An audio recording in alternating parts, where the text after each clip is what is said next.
Hi friends, अगर आप हमारे वीडियो को सबसे पहले देखना चाहते हैं तो अभी हमारे चैनल को सब्सक्राइब करें और बेल आइकन दबाएं। बीजेपी नेता रेशमा पटेल ने पार्टी के विकास के दावों को बताया झूठा।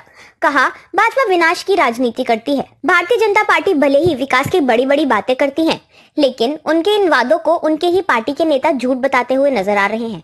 बीजेपी की महिला नेता रेशमा पटेल ने कई मुद्दों को लेकर अपनी ही पार्टी के खिलाफ मोर्चा खोलते हुए उसे विनाशकारी पार्टी बता दिया है। राजधानी गांधीनगर में मीडिया से बात करते हुए रेशमा पटेल ने कहा कि वह समाज की मांगों को पूरा करने के लिए गुजरात विधानसभा चुनाव से पहले बीजेपी में शामिल हुई, लेकिन यह वैसा नहीं है जैसा दिखता है।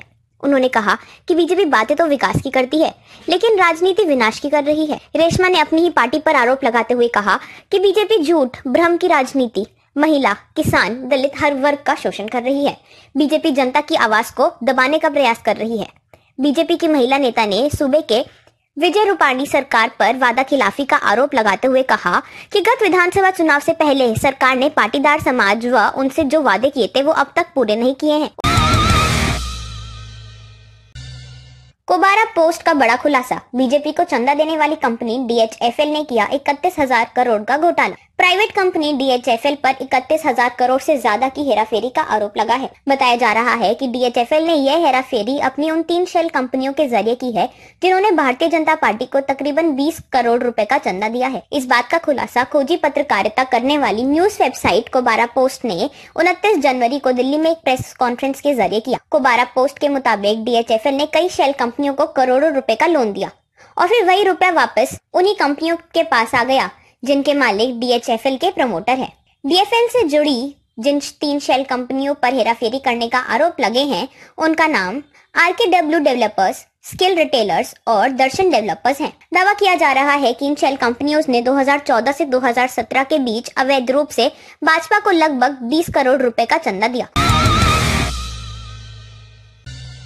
आरक्षण विरोधी रोस्टर के खिलाफ उतरे अखिलेश यादव, बोले 2019 में भाजपा हटाओ देश बचाओ। दलित, पिछले और आदिवासियों के आरक्षण को खत्म करने वाले 13 पॉइंट रोस्टर के खिलाफ तेजस्वी यादव के बाद अब अखिलेश यादव भी हमलावर हो चुके हैं। उन्होंने कहा कि 2019 का चुनाव जीतकर यूनिवर्सिटी रोस्टर और आरक्षण हम अपने हिसाब से तय करेंगे। साथ ही दलितों, पिछड़ों का संदेश दिया है कि आपको आपके हक वही दे सकता है जो आपके हैं।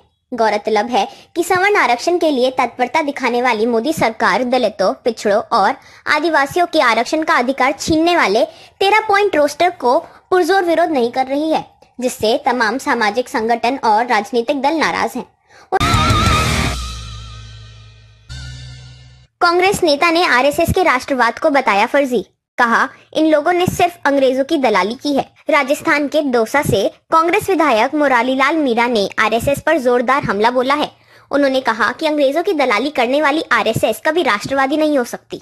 RSS के राष्ट्रवाद के नारे झूठे हैं। मंगलवार को राजस्थान में कार्यक्रम के दौरान कांग्रेस नेता ने RSS पर अंग्रेजों की गुलामी करने का आरोप लगाते हुए कहा कि RSS वाले राष्ट्रवाद का नारा झूठा देते हैं, उन्हें अंग्रेजों की दलाली की है। उन्होंने कहा कि आजादी के वक्त RSS के लोग अंग्रेजों के लिए मुखबिरी करते थे। मीणा ने कहा कि RSS वाले झूठ बोलते हैं, ये खुद को राष्ट्रवादी बताते हैं, जबकि हकीकत ये है कि ये रात रात भर अंग्रेजों के लिए जासूसी करते थे।